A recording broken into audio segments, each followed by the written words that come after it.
তারেক রহমানের ঐতিহাসিক প্রত্যাবর্তন, সমৃদ্ধ নিরাপদ বাংলাদেশ করতে জাতীয় ঐক্যের ডাক।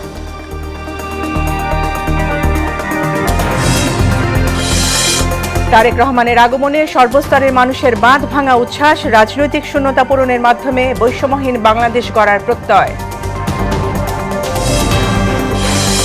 অসুস্থ মাকে দেখতে এভার কেয়ারের পথে তারেক রহমান, খোঁজ নিলেন চিকিৎসার। গুলশানের বাসভবন ঘিরে ভক্ত অনুরাগীদের ভিড়।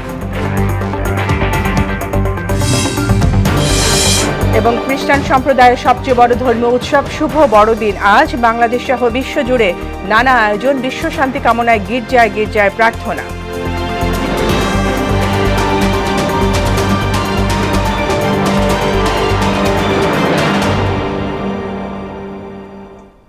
আসসালামু আলাইকুম, সবাইকে মোহনা সংবাদে স্বাগত। শুনছিলেন শিরোনাম, পুরো সংবাদে সঙ্গে আছি আমি ফারজানা ইয়াসমিন। দীর্ঘ প্রবাস জীবন শেষে দেশে ফিরে সবাইকে নিয়ে নিরাপদ বাংলাদেশ গড়ার অঙ্গীকার ব্যক্ত করলেন বিএনপি ভারপ্রাপ্ত চেয়ারম্যান তারেক রহমান। বিকেলে রাজধানীর পূর্বাচলের ৩০০ ফিটে আয়োজিত সংবর্ধনায় তিনি এই অঙ্গীকার ব্যক্ত করেন। তারেক বলেন, যে কোনো মূল্যে দেশে শান্তি শৃঙ্খলা রক্ষা করতে হবে। সবাই ঐক্যবদ্ধ হলে লক্ষ কোটি মানুষের প্রত্যাশা পূরণ সম্ভব হবে। হুমায়ুন কবিরের প্রতিবেদন, জানাচ্ছেন শামীমুজ্জামান চৌধুরী। দর্শক, প্রতিবেদনটি প্রক্রিয়াধীন থাকায় আমরা চলে যাচ্ছি পরবর্তী সংবাদে। এর আগে প্রায় দেড় যুগ পর রাজস্বিক প্রত্যাবর্তন হয় তারেক রহমানের। দীর্ঘ প্রতীক্ষার প্রহর কাটিয়ে দেশে ফেরেন বিএনপির ভারপ্রাপ্ত চেয়ারম্যান তারেক রহমান। ৬০ বছরের জীবনে ১৭ বছরই কেটেছে নির্বাসনে। প্রস্থান কণ্টকাকীর্ণ হলেও প্রত্যাবর্তন মুহূর্ত ছিল সম্মান আর গৌরবের। তার ফেরাটা দেশের রাজনীতির সমীকরণ অনেকটাই পাল্টে দিয়েছে। তাই তো নতুন বাংলাদেশ গড়ার স্বপ্ন দেখছেন দলটির সিনিয়র নেতারা। তারেক রহমানের ঐতিহাসিক প্রত্যাবর্তনে বিস্তারিত থাকছে মনিরুল ইসলামের প্রতিবেদনে। ফ্যাসিবাদের আক্রোশ আর ক্রোধের বলি হন বিএনপির ভারপ্রাপ্ত চেয়ারম্যান তারেক রহমান। তাই তো নিজ ভূমি ছেড়ে কাটিয়েছেন হাজার হাজার মাইল দূরের টেমস নদীর পাড়ে। ২৫-এর ২৫ দিনটি বাঙালির ইতিহাসে নয়া সংযোজন, যা তারেক রহমানের প্রত্যাবর্তন দিবস হয়ে থেকে যাবে হাজার বছর। তারেক রহমানকে বহন করা উড়োজাহাজ ঢাকায় অবতরণ করে বৃহস্পতিবার বেলা ১৫:১২টায়। তারপরেই সার্বিক আয়োজন আর আনুষ্ঠানিকতা। কুশল বিনিময় করেন বিএনপির সিনিয়র নেতাদের সঙ্গে, সময় দেন পরিবারকেও।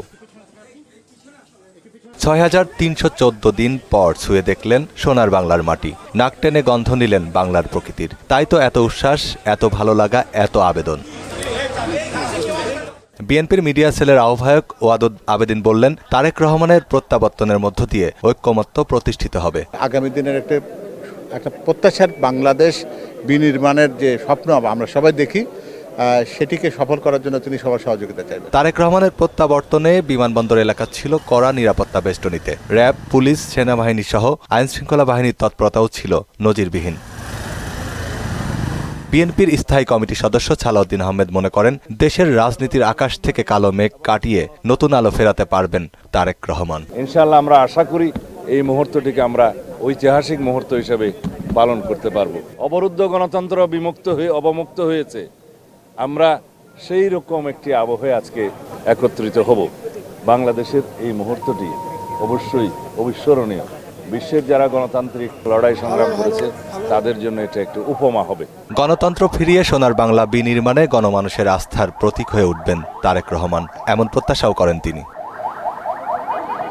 মনিরুল ইসলাম, মোহনা সংবাদ, ঢাকা।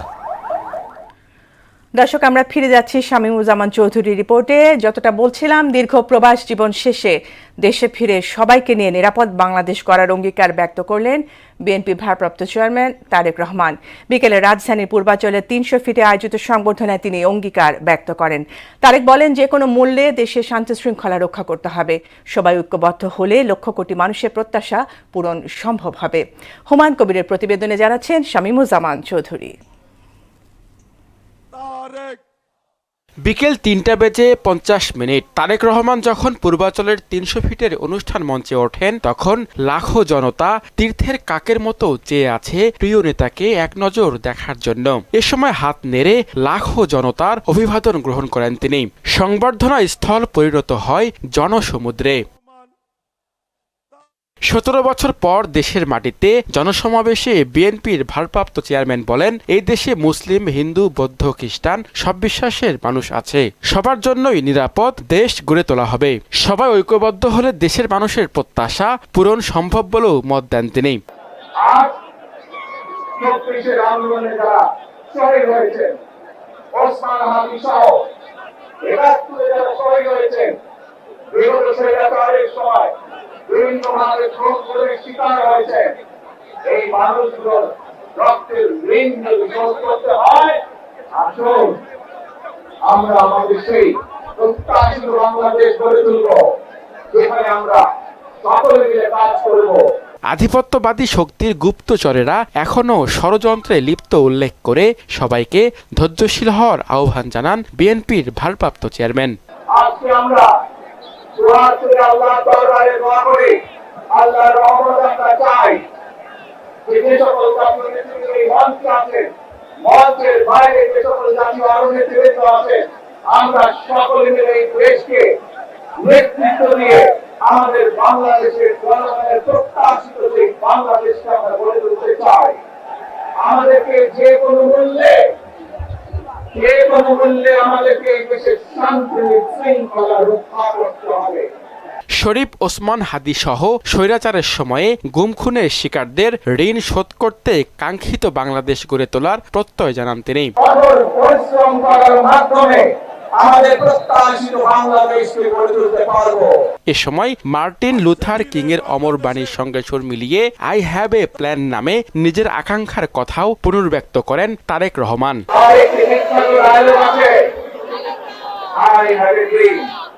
আজ এই বাংলাদেশের মাটিতে দাঁড়িয়ে আপনাদের সকলের সামনে আমি বলতে চাই, বাংলাদেশ জাতীয়তাবাদী দলের একজন সদস্য হিসাবে আপনাদের সামনে আমি বলতে চাই, I have a plan for the people of my country, for my country. Shamimuzzaman Chowdhury, মোহনা সংবাদ, ঢাকা। টানা 17 বছর পর নিজ দেশের মাটি ছুঁলেন তারেক রহমান। প্রত্যাবর্তন ঘিরে উচ্ছ্বসিত হয়ে ওঠে পুরো দেশ। তাকে এক নজর দেখতে বিভিন্ন প্রান্ত থেকে ছুটে আসেন কর্মী, সমর্থক ও অনুরাগীরা। লাখো কণ্ঠের উচ্ছ্বাসে স্বাগত জানানো হয় তারেক রহমানকে। নেতাকর্মীরা মনে করেন তারেক রহমানের আগমনে নতুন মাত্রা পাবে দেশের রাজনীতি। তার প্রত্যাবর্তনের মাধ্যমে দেশ নিয়ে মানুষের আশা আকাঙ্ক্ষার প্রতিফলন ঘটবে বলেও প্রত্যাশা তাদের। তাজদিদ ভুঁইয়ার প্রতিবেদন। তারেক রহমানের স্বদেশ প্রত্যাবর্তন দিবস উপলক্ষে ভোর থেকেই শাহজালাল আন্তর্জাতিক বিমানবন্দরে নিশ্ছিদ্র নিরাপত্তা ব্যবস্থা জোরদার করা হয়। বিমানবন্দর থেকে বের হয়ে হাত নেড়ে সালাম এবং অভিবাদন গ্রহণ করেন তারেক রহমান। এ সময় লাখো জনতা তাকে স্বাগত জানান। অনেক কোমলমতি শিশুও এসেছে তারেক রহমানকে এক পলক দেখতে আর শুভেচ্ছা জানাতে। নেতার আগমনে নেতাকর্মীদের বাঁধ ভাঙা উচ্ছ্বাস আর উদ্দীপনায় মুখর ছিল পুরো বিমানবন্দর, খিলক্ষেত, বনানী এবং আশপাশের এলাকা। দেশ এবং জনগণের প্রত্যাশা পূরণে আগামী দিনে তারেক রহমানের নেতৃত্বে দেশ এগিয়ে যাবে বলে প্রত্যাশা তৃণমূল নেতাকর্মীদের। ভালো লাগা তাই দেখার জন্য এসেছি। রাজনীতিভাবে নতুন আলো আমরা দেখতে পাবো, সেই আলোতে আমরা ভাসতে চাই। ভোর 5টা বেলায় আমি এয়ারপোর্টে দাঁড়িয়েছি। আমার নেতা জনাব তারেক রহমান দীর্ঘ 17 বছর পর বাংলাদেশে পদার্পণ করেছেন। ঈদের আনন্দ থেকেও বেশি খুশি এখন আজকের দিনটিতে যে আমাদের প্রিয় নেতা তিনি আজ স্বদেশে প্রত্যাবর্তন করেছেন, নিজ দেশে এসেছেন। তারেক রহমানের আগমনকে শান্তির বার্তা উল্লেখ করে তারা বলেন, দেশ গঠনে বিএনপির ভারপ্রাপ্ত চেয়ারম্যানের নেতৃত্ব জরুরি। সারা বাংলাদেশ আজকে উৎসব মুখর। আমরা যেই কথাটা বলেছিলাম, তারেক রহমান বীরের বেশেই বাংলাদেশে ফিরবে এবং রাজপথ কাঁপবে না, শুধু বাংলাদেশ কাঁপছে আজকে। জনাব তারেক রহমান গণমানুষের নেতা হয়ে বিএনপির বাইরে দল মতের মানুষকে সাথে নিয়েও তিনি একটা সুশাসন প্রতিষ্ঠা করবেন। অভ্যুত্থান পরবর্তী নতুন বাংলাদেশ গড়তে গেল 17 বছরের লড়াই সংগ্রামের ইতিহাস গণতন্ত্রের ভিত হয়ে উঠবে বলেও প্রত্যাশা অনেকের। সাংবিধানিক বাংলাদেশ, কার্যকর সংসদ, জনগণের সরকার প্রতিষ্ঠিত হবে, যার হাত ধরে সেই নেতৃত্ব ফিরে এসেছে। এই প্রাপ্তি, এই আনন্দ, এই খুশি পুরা 18 কোটি মানুষের আনন্দ। কারণ বাংলাদেশ নতুনভাবে ব্যবস্থাপনা হবে, নতুন আঙ্গিকে গড়ে উঠবে বাংলাদেশ। লাখো জনতার শুভেচ্ছা আর ভালোবাসায় সিক্ত হয়ে বিমানবন্দর থেকে 300 ফিটের সংবর্ধনা মঞ্চে পৌঁছান তারেক রহমান। তানজিদ ভুইয়া, মোহনা সংবাদ, ঢাকা। এদিকে সংবর্ধনা অনুষ্ঠান শেষে বিএনপি চেয়ারপারসন বেগম খালেদা জিয়াকে দেখতে এভার কেয়ার হাসপাতালের পথে তারেক রহমান। এই মুহূর্তে সেখানে আছেন সহকর্মী সুরাইয়া মুন্নি। চলে যাচ্ছি তার কাছে। মুন্নি, এভার কেয়ার হাসপাতালের এই মুহূর্তে পরিস্থিতি আমাদের জানাবেন।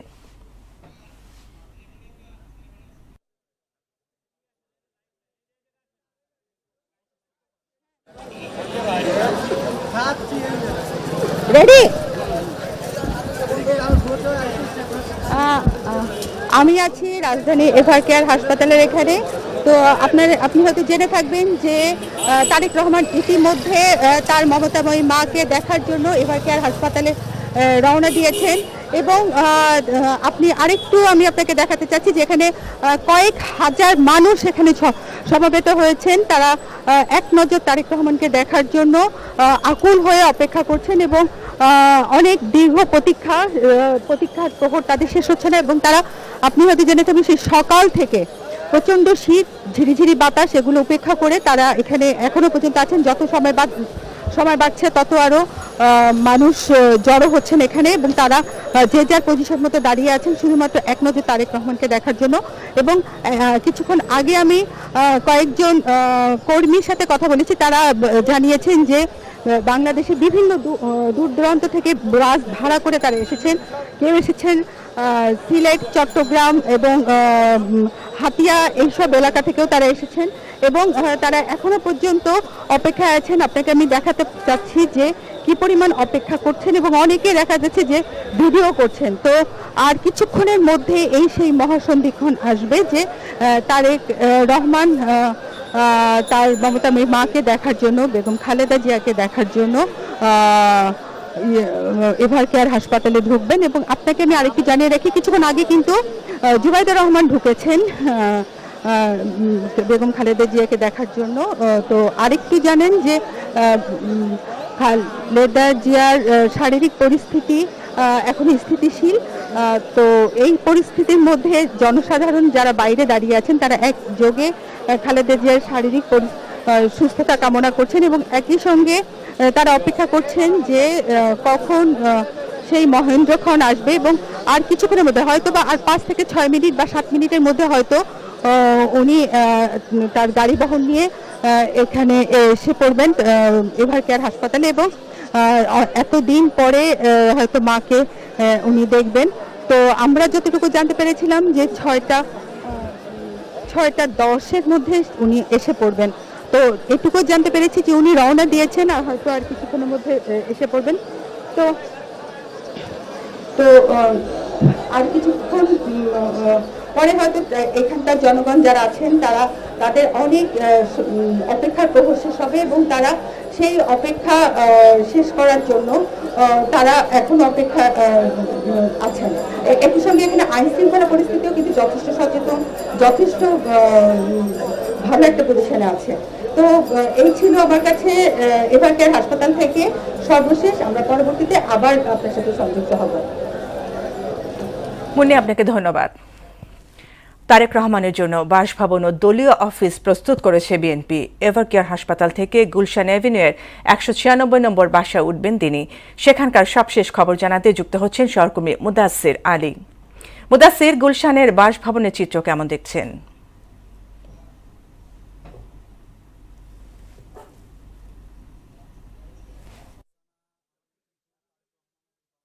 সামনে দাঁড়িয়ে আছি। এখানে কিন্তু নিরাপত্তা বেশ কড়াকড়ি করা হয়েছে। মূলত এভার কেয়ার হাসপাতালে তার মা বিএনপি চেয়ারপারসন বেগম খালেদা জিয়ার সঙ্গে সাক্ষাৎ শেষে কিন্তু এখানে আসবেন এবং সে উপলক্ষে একদম কড়া নিরাপত্তা নেওয়া হয়েছে। পুলিশ, বিজেপি, সেনাবাহিনী সবই কিন্তু এখানে নিয়োজিত আছে। মূল ভবনের ঠিক সামান্য একটু দূরে কিন্তু ব্যারিকেড দিয়ে রাখা হয়েছে। ব্যারিকেডের বাইরে কিন্তু অবস্থান নিচ্ছেন রাজধানী থেকে আসা দলের বিভিন্ন নেতাকর্মীরা তারা কিন্তু এক নজরে তাদের নেতাকে দেখার জন্য ভিড় জমাচ্ছেন এবং বেশ উদ্দীপনায় আছেন কখন আসবেন তারেক রহমান।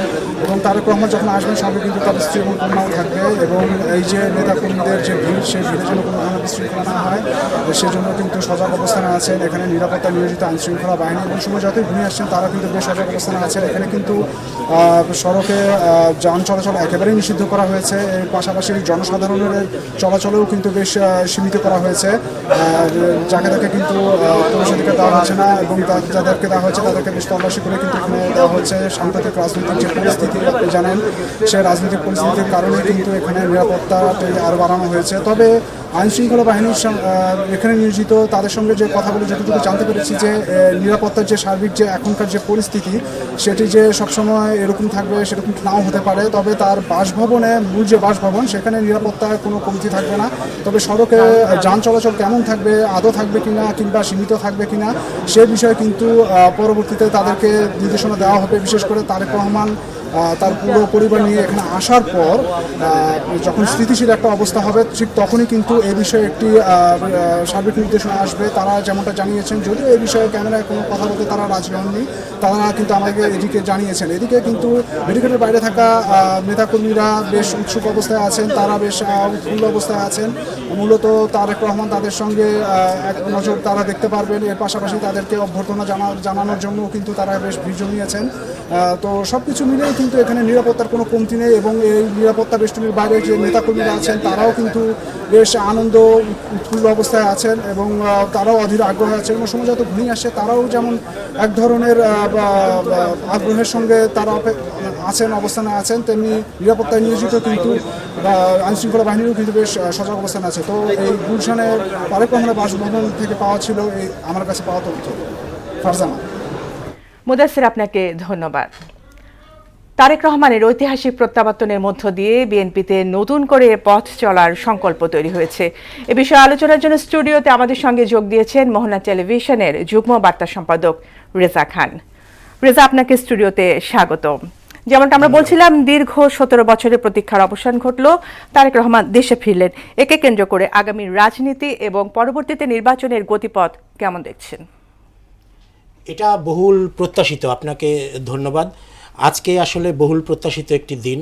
এই দিনের অপেক্ষায় কিন্তু 5 আগস্টের পর থেকে কিন্তু এই আকাঙ্ক্ষাটা জনসাধারণের আরও বাড়ে এবং তাদের প্রত্যাশা ছিল সাধারণ মানুষের যে আসলে রাজনৈতিক একটা পট পরিবর্তন দরকার। 5 আগস্টের পট পরিবর্তনের পরে রাজনৈতিক যে পরিবর্তনের প্রত্যাশা ছিল সেটা কিন্তু সেইভাবে আসলে আমরা দেখিনি। কিন্তু আজকে একটি ভিন্ন ধারার পরিস্থিতি আমরা দেখলাম, প্রত্যক্ষ করলাম। আপনি দেখেছেন দূর দূরান্ত থেকে সাধারণ মানুষের যে উচ্ছ্বাস, বাঁধভাঙা উচ্ছ্বাস, সেটা ছিল আসলে চোখে পড়ার মতো এবং সার্বিক পরিস্থিতিতে আমরা দেখেছি এর মাধ্যমে কিন্তু একটি গুণগত পরিবর্তন আসবে বলে প্রত্যাশা করছে সাধারণ মানুষ। এবং তারেক জিয়ার বক্তব্য আপনি বিশ্লেষণ করলে দেখুন তিনি কিন্তু রাজনৈতিক ঐক্যের ডাক দিয়েছেন। আর আমাদের প্রত্যাশা যে আসলে জাতীয় যে ডাকটা এটা ইনক্লুসিভ, সবাইকে নিয়ে কিন্তু দেশটা পরিচালনার বিষয়। পতিত আওয়ামী লীগ সরকারের মতো যদি একমুখী শাসন ব্যবস্থা প্রবর্তন হয় তাহলে মানুষের সেই গণতন্ত্র সুশাসন কিন্তু দীর্ঘায়িত হবে। সেই কারণে যেই জাতীয় ঐক্যের ডাক দেওয়া হয়েছে, এখানে শুধু বিএনপি নয়, এখানে সমস্ত রাজনৈতিক শক্তিগুলোকে একত্রিত করে, কারণ দেশটা তো সবার, এখানে সবার পার্টিসিপেশন থাকবে, সেটা নিয়ে যদি ইনক্লুসিভ রাজনীতির পথে তারেক জিয়া যেতে পারেন সেটা সবার জন্য মঙ্গলজনক হবে। এবং আমরা তার বক্তব্য দেখলাম, দেখার পরে আমাদেরকে মনে হলো যে আসলে তিনি কিন্তু অনেকটাই পরিণত হয়েছেন। যেমন তার বক্তব্যে ভেতরে কিন্তু কোনো মেলোড্রামা আমরা দেখিনি। যেরকম তিনি 17 বছর পর দেশে ফিরলেন, তিনি কিন্তু আবেগ আপ্লুত হয়ে পড়তে পারতেন, কান্নায় ভেঙে পড়তে পারতেন তার মায়ের কথা স্মরণ করে। এটা আমরা সাধারণ মানুষ 17 বছর পর যদি দেশে আসতাম আমাদের ভেতরে এই প্রতিক্রিয়া হতে পারত। কিন্তু তিনি কিন্তু দেশের মাটি স্পর্শ করেছেন নগ্ন পায়ে এবং মাটি হাতে তুলে নিয়েছেন। তিনি কিন্তু সেজদায় যেতে পারতেন, এরকমও অনেকে বলছে সেজদায় যেতে পারতেন, কিন্তু সেটা কিন্তু মেলোড্রামা হয়ে যেত। কিন্তু তিনি তার বডি ল্যাঙ্গুয়েজটা ছিল প্র্যাকটিক্যাল এবং তিনি কিন্তু আবেগ আপ্লুত হননি। বক্তৃতা দিয়েছেন একদম প্রিসাইজলি, খুবই সংক্ষিপ্ত বক্তৃতা দিয়েছেন, যেটা সবার ভেতরেই আসলে উৎসাহের জন্ম দিয়েছে যে আসলেই তিনি অনেক ম্যাচিউরড হয়েছেন, এখন তিনি হয়তো 60 বছর বয়সে আছেন, কিন্তু তারপরেও আমরা প্রত্যাশা করব তার যে তারুণ্য এবং যে এক্সপিরিয়েন্স, তিনি কিন্তু থেকে শিখেছেন অনেক কিছু, সেটাকে কাজে লাগিয়ে বাংলাদেশকে আসলেই বৈষম্যহীন যে বাংলাদেশ, সবাইকে নিয়ে, একমুখী বাংলাদেশ না, সবাইকে নিয়ে তিনি যদি সেই অভিষ্ট লক্ষ্যে পৌঁছাতে পারেন, সেটা কিন্তু সবার জন্য ভালো হবে এবং আমাদের দেশের জন্য ভালো হবে বলে মনে করছে সাধারণ মানুষ, এবং বিশ্লেষকরা তো অবশ্যই তা মনে করছেন। ইতিবাচক রাজনীতির ক্ষেত্রে কি কি চ্যালেঞ্জ থাকবে বলে আপনি মনে করছেন? আসলে রাজনীতি তো সবসময়ই চ্যালেঞ্জের বিষয়, এবং এখন আমাদের কিন্তু এই মাল্টি ডাইভার্সনাল অ্যাপ্রোচ এসছে। আমার মনে হয় যে আগামী রাজনীতিতে সবচেয়ে ভাইটাল পয়েন্ট হবে এই যে আপনার এআই আসছে, আর্টিফিশিয়াল ইন্টেলিজেন্স, কৃত্রিম বুদ্ধিমত্তা। আপনি দেখেছেন যে গুজব এখন কিন্তু সোশ্যাল মিডিয়ার মাধ্যমে, আপনি একটা উস্কানির মাধ্যমে কিন্তু লাখো লাখো মানুষকে জড়ো করা সম্ভব হচ্ছে, এবং তাদের মাধ্যমে কিন্তু সহিংসতা করা সম্ভব হচ্ছে। আমরা দেখছি যে 5 আগস্ট পরবর্তী যে সময়, সেখানে কিন্তু এই ঘটনা বারবার ঘটছে। অর্থাৎ মানুষ এত পরিমাণ ইনভলভ এই সোশ্যাল মিডিয়ার সঙ্গে, এটাকে আসলে নিয়ন্ত্রণ করে আসলে যে খাঁটি রাজনীতি বা বস্তুনিষ্ঠ রাজনীতি, সেটা করা খুবই টাফ হয়ে দাঁড়াবে। এটা একটা বড় চ্যালেঞ্জ হবে সব রাজনৈতিক দলের জন্যে, যে এই সোশ্যাল মিডিয়াগুলোকে নিয়ন্ত্রণ করে সাধারণ মানুষকে বস্তুনিষ্ঠ সংবাদের মাধ্যমে কিভাবে বাংলাদেশকে পরিচালিত করবে, একটা বড় চ্যালেঞ্জ। এর পাশাপাশি যদি আপনি বিভিন্ন রাজনৈতিক সমীকরণ আছে এখানে, ধরেন আমাদের যে পরাজিত শক্তি, সেই শক্তির কিন্তু একটা বড় তার অর্থাৎ শেখ রেহানার মেয়ে কিন্তু ব্রিটেনে ছিলেন, ব্রিটেনে এমপি ছিলেন, এবং সেখানেই কিন্তু ছিলেন তারেক রহমান। অর্থাৎ সেখানে কিন্তু এই পরাজিত শক্তির কিন্তু প্রভাব রয়েছে ব্রিটেনে, এবং আমেরিকাতে বসে আছে কিন্তু শেখ হাসিনার ছেলে সজীব ওয়াজেদ জয়, এবং আমাদের পার্শ্ববর্তী দেশ রয়েছে ভারতের সঙ্গে কিন্তু আমেরিকার বাইল্যাটারাল সম্পর্ক রয়েছে এবং নানামাত্রিক সম্পর্ক রয়েছে, এবং সেই ভারতে কিন্তু এখন লুকিয়ে আছে পলাতক শেখ হাসিনা। তো এই যে ভারত, আমেরিকা, ব্রিটেন, এই যে রাজনৈতিক পরিক্রমা, এর সঙ্গে আবার আছে পাকিস্তান, এই নানামাত্রিক চতুর্মুখী যে চাপ, এই চাপটাকে কেন্দ্র করে তারেক জিয়ার রাজনৈতিক চ্যালেঞ্জ বলতে গেলে এটা আসলে হিমালয় সমান চ্যালেঞ্জ আছে। এবং আমাদের দেশে আমরা দেখেছি যে 5 আগস্টের পরে যেভাবে এই ধ্বংসাত্মক কর্মসূচি এবং এক ধরনের ইসলামিক ফোবিয়া তৈরি করা হয়েছে, তার মাধ্যমে কিন্তু মানুষের জননিরাপত্তা অনেকটাই হুমকির মুখে পড়েছে, এবং এইখান থেকে চ্যালেঞ্জ উত্তরণ করে আমাদেরকে আসলে মানুষকে সংযত রেখে দেশ পরিচালনা করা, এটা অনেকটাই টাফ ব্যাপার, এবং এর জন্যে আসলে মাল্টি ডাইভার্সনাল অ্যাপ্রোচ দরকার। তারেক জিয়া সেক্ষেত্রে কতটা সফল হবেন, কিভাবে তিনি রাজনৈতিক এই পরিস্থিতিগুলো হ্যান্ডেলিং করবেন, বিশেষ করে ভারতের সঙ্গে আমাদের সম্পর্ক যে জায়গায় পৌঁছেছে এখন, সেটাকে প্রশমিত করে কিভাবে ভারতকে মোকাবেলা করে পাকিস্তানকে সঙ্গে নিয়ে, সবাইকে সঙ্গে নিয়ে, কারণ আমাদের তো কারোর সঙ্গে বৈরিতা রাখলে চলবে না, সব দেশের সঙ্গে, সেখানে ব্রিটেনের সঙ্গে, আমেরিকার সঙ্গে, চায়নার সঙ্গে, এই সবগুলো বিষয়গুলোকেই মাথায় রেখে তিনি কিভাবে রাষ্ট্র পরিচালনা করবেন সেটা তিনি বলছেন। তিনি তার একটা প্ল্যান আছে, পরিকল্পনা আছে, তিনি কিন্তু উনি বলেছেন আজকে আই হ্যাভ এ প্ল্যান। সেই প্ল্যানটা কি হয় সেটা দেখার জন্য আসলে আমরা উদ্বিগ্ন, এবং আমাদের উদ্বেগ আছে, আমাদের উৎসাহ আছে, উৎকণ্ঠা আছে, সব মিলেই আমরা প্রত্যাশা করছি যে এর মাধ্যমে ভালো কিছু সূচনা হবে। তবে বাংলাদেশের রাজনৈতিক পরিস্থিতি কিন্তু ডে বাই ডে আমরা দেখেছি যে আসলে এটা যে সরকারি ক্ষমতায় আসে সেই সরকারি কিন্তু জনগণের আশা আকাঙ্ক্ষার কিন্তু প্রতিফলন ঘটাতে পারে না।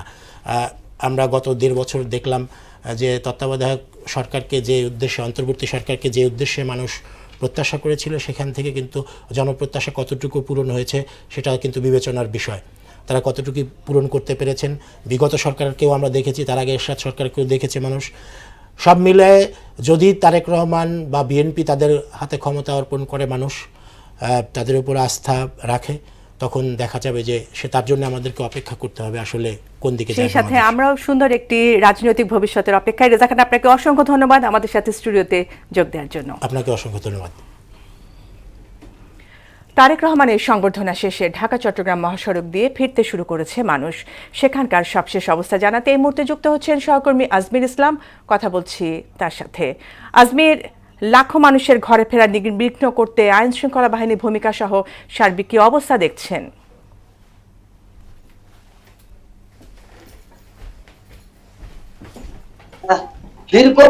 দীর্ঘ প্রতীক্ষা এবং 17 বছর পর যে বিএনপির যে ভারপ্রাপ্ত চেয়ারম্যান তারেক রহমান যে জন্মভূমিতে এসেছে, সেই জন্মভূমির কিন্তু যে বিএনপি থেকে যে ঐতিহাসিক সংবর্ধনা, সেই সংবর্ধনা যোগ দিতে কিন্তু আমরা গতকাল থেকেই দেখেছি যে বিভিন্ন জেলা থেকে নেতাকর্মীরা এই 300 ফিটে যোগ দেওয়ার জন্য ঢাকা, চট্টগ্রাম এবং ঢাকা সিলেট মহাসড়কে যে 27টি জেলা রয়েছে, সেই 27টি জেলা দিয়ে কিন্তু তারা এই সংবর্ধনা অনুষ্ঠানে তারা যোগ দেওয়ার জন্য গিয়েছিলেন। এবং যে নেতার যে বক্তব্য কিছুক্ষণ আগে শেষ হয়েছে এবং যে 27টি জেলার নেতাকর্মীরা এই সড়ক দিয়ে তারা মহাসড়ক দিকে সেখান থেকে কিন্তু সমাবেশ শেষে তারা ফিরতে শুরু করেছেন। এবং এই ফিরার শুরুতে যে মানুষ যাতে নির্বিঘ্নে এবং তারা তাদের যে জেলাগুলিতে যে নেতাকর্মীরা ফিরে যেতে পারে, যে সেই ব্যবস্থার জন্য কিন্তু আইন শৃঙ্খলা বাহিনী যে হয়তো পুলিশ এবং হাইওয়ে পুলিশ সহ আইন শৃঙ্খলা বাহিনীর সদস্যরা যাতে কোনো ধরনের বড় ধরনের যানজট সৃষ্টি না হয় এবং প্রত্যেকটা নেতাকর্মী তারা নির্বিঘ্নে তারা সুন্দরভাবে যাতে তাদের গন্তব্যস্থলে পৌঁছাতে পারে, সর্বস্তরে কিন্তু তারা নিরাপত্তার চাদরে ঢেকে রেখেছে এবং কোনো ধরনের যাতে কারো সমস্যা না হয় সে বিষয়ে তারও অতিরিক্ত পুলিশ মোতায়েন করেছে। এবং আমরা আরো দেখেছি যে নেতাকর্মীরা ফিরতে শুরু করার পরে তাদের কিছু কয়েকজনের সাথে কথা বলেছি, তারা কিন্তু জানিয়েছিলেন যে দীর্ঘদিন পরে যে তারেক রহমান তারা নিজের চোখে দেখেছেন এবং তার যে শব্দ তারা শ্রবণ করেছেন এবং তার যে আহ্বান তারা প্রতিটা ঘরে ঘরে পৌঁছে দিতে তারা কাজ করবে বলে জানিয়েছেন।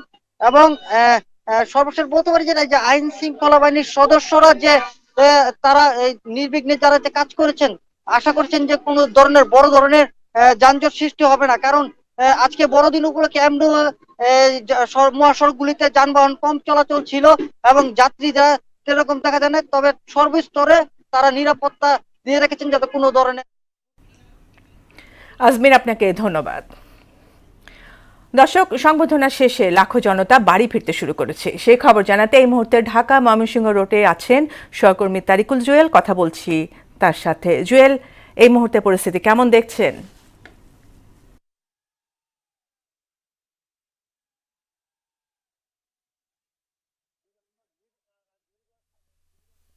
অধিক সময়ে বিএনপির ভারপ্রাপ্ত চেয়ারম্যান তারেক রহমান কিন্তু লন্ডন থেকে আজ দুপুরে কিন্তু দেশে পৌঁছেছেন। দেশে পৌঁছানোর পরেই কিন্তু ঢাকার পূর্বাঞ্চলে তাকে সংবর্ধনা দেওয়া হয়। এই সংবর্ধনা শেষে তিনি বিকেলের দিকে এখানকার হাসপাতালে তিনি চলে যান তার ঢাকা খালেদা জিয়ার সাথে সাক্ষাৎ করার জন্য। এরপরেই কিন্তু বিভিন্ন নেতাকর্মী, গাজীপুর থেকে যেসব নেতাকর্মীরা তার সংবর্ধনায় স্থলে গিয়েছিল তারা কিন্তু আসলে ফিরতে শুরু করেছে। তার সংবর্ধনা পরপরেই কিন্তু আমরা দেখেছি কিছুক্ষণ পরেই কিন্তু এই গাজীপুরের ঢাকা ময়মনসিংহ মহাসড়কে কিন্তু যত সময় গড়িয়ে যাচ্ছে ততই কিন্তু আসলে এই সংবর্ধনার এই গাড়ির চাপ কিন্তু আসলে বাড়তেছিল। এই বিষয়ে আমরা কয়েকজন যাত্রীর সাথে কথা বলেছি, কয়েকজন নেতাকর্মীর সাথে কথা বলেছি। তারা আসলে জানিয়েছে যারা ব্যক্তিগত গাড়ি নিয়ে আসলে ওইখানে গিয়েছিল তারা কিন্তু সহজে সেখান থেকে আসলে ফিরতে পারছে, কিন্তু আসলে যারা আসলে লোকালে বা বিভিন্ন গাড়িতে যারা ওই সংগঠনের স্থলে গিয়েছিল তাদের কিন্তু দীর্ঘক্ষণ সেখানে দাঁড়িয়ে থেকেও কিন্তু তারা আসলে গাড়ি পাচ্ছে না, তাদের কিন্তু আসলে কিছুটা ভোগান্তি পোহাতে হচ্ছে। এই মুহূর্তে আমি এখন রয়েছে গাজীপুরের বাইপাস এলাকায় ঢাকা ময়মনসিংহ মহাসড়কে। তো এইখানে কিন্তু সময় যত গড়িয়ে যাচ্ছে ততই কিন্তু গাড়ির চাপ কিন্তু আসলে ততই বাড়ছে। তো এখানকার যে ট্রাফিক পুলিশ রয়েছে তাদের সাথে আমরা কথা বলেছি, তারা আসলে জানিয়েছে বাড়তি যাতে কোনো যানবাহনের চাপ দীর্ঘ থাকলেও যাতে কোনো যানজটের সৃষ্টি না হয় সেজন্য তারা কিন্তু আসলে কঠোর অবস্থানে। গাড়ির চাপ বাড়লেও ট্রাফিক পুলিশ কিন্তু তাদের নিয়ন্ত্রণে রেখেছে। গাড়ির চাপ কিন্তু বাড়লেও কিন্তু কোথাও কোনো যানজট নাই। তো এই ছিল গাজীপুর থেকে তারেক রহমানের স্বদেশ প্রত্যাবর্তনের সর্বশেষ সংবাদ। জুয়েল, আপনাকে ধন্যবাদ। খ্রিস্টান সম্প্রদায়ের সবচেয়ে বড় ধর্মীয় উৎসব শুভ বড়দিন আজ বাংলাদেশ সহ বিশ্বজুড়ে নানা আয়োজনে দিনটি উদযাপন করছেন যিশু ভক্তরা। বিশ্ব মানবতার শান্তি সমৃদ্ধি কামনায় গির্জায় গির্জায় অনুষ্ঠিত হয় বড়দিনের প্রার্থনা। শান্তিময় পৃথিবী গড়তে ভক্তদের ধর্ম ও দর্শনের পথ দেখিয়ে যিশু শ্রদ্ধা ভালোবাসার পাত্র হয়ে আছেন বলে জানালেন আর্চবিশপ। আর সম্প্রীতির দেশে সবাই মিলেমিশে ধর্ম পালন করবে বলে প্রত্যাশা জানান প্রধান উপদেষ্টা প্রেস সচিব শফিকুল আলম। আরও জানাচ্ছেন উষা ফেরদৌস। অনুপ্রেরণা দানে কখনো বিরত না থাকেন। আসুন আমরা এই উদ্দেশ্যে প্রভুর কাছে প্রার্থনা করি। গির্জায় গির্জায় ভক্ত অনুরাগীদের অবনত চিত্তে প্রার্থনা। এই প্রার্থনা ভ্রাতৃত্ব, ভালোবাসা, প্রেম, দয়া ও শান্তির। যিশুর আগমনে পৃথিবী নতুন সৃষ্টিতে ভরে উঠবে। তোমার দীপ্তি নবজ্যোতি আমাদের মানস চোখে উদ্ভাসিত হয়েছে। বিশ্বজুড়ে খ্রিস্টান সম্প্রদায় স্মরণ করছে সেই যিশুকে, যিনি হিংসা, বিদ্বেষ ও অমানবিকতার অন্ধকার বেধ করে মানুষের সামনে খুলে দিতে চেয়েছিলেন ভালোবাসা, করুণা ও মিলনের পথ। দিন দিন ভ্রাতৃত্ব, সহযোগিতা, একাত্মতা বৃদ্ধি পাক। যিশুর জীবন ছিল নিঃস্ব মানুষের পাশে দাঁড়ানোর এক অনন্য দৃষ্টান্ত।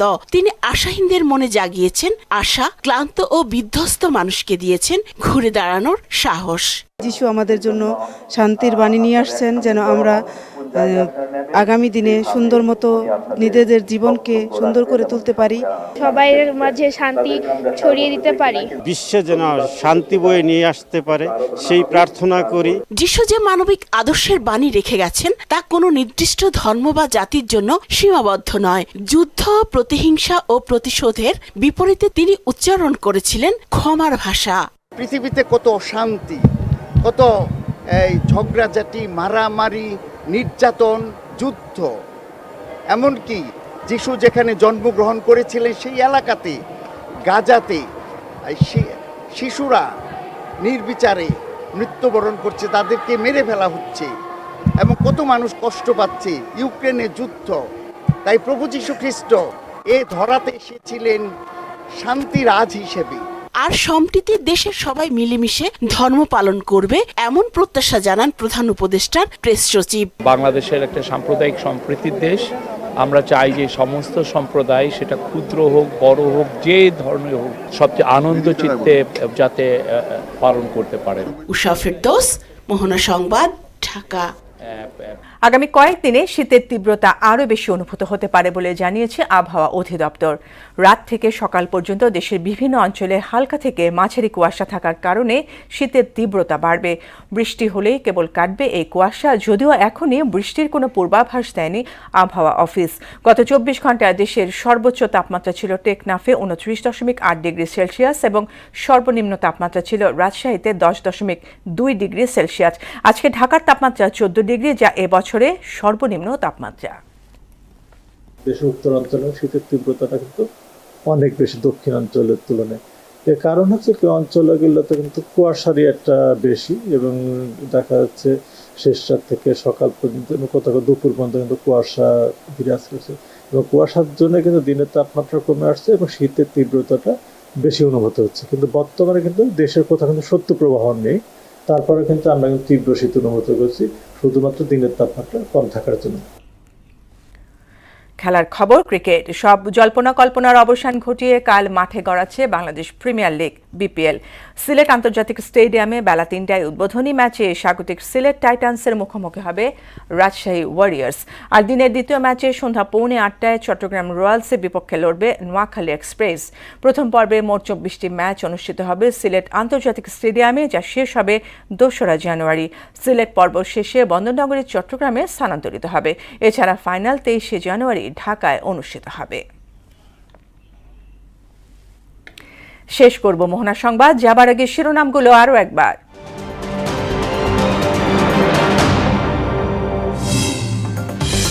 তারেক রহমানের ঐতিহাসিক প্রত্যাবর্তন, সমৃদ্ধ নিরাপদ বাংলাদেশ করতে জাতীয় ঐক্যের ডাক।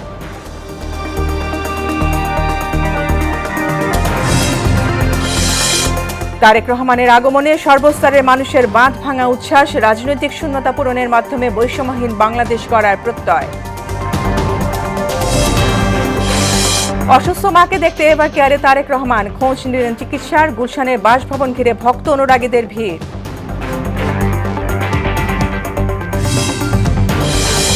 এবং খ্রিস্টান সম্প্রদায়ের সবচেয়ে বড় ধর্মীয় উৎসব শুভ বড়দিন আজ। বাংলাদেশ সহ বিশ্বজুড়ে নানা আয়োজন, বিশ্ব শান্তি কামনায় গির্জায় গির্জায় প্রার্থনা। এই ছিল মোহনার সংবাদে। পরবর্তী সংবাদ রাত 9টায়, এর আগে সন্ধ্যা 7টায় দেখবেন সংবাদ এক নজরে। মোহনার সবশেষ খবর জানতে ভিজিট করুন www.mohana.tv। সংবাদ দেখতে পারেন ফেসবুক, ইউটিউবেও। এতক্ষণ সঙ্গে থাকার জন্য ধন্যবাদ সবাইকে।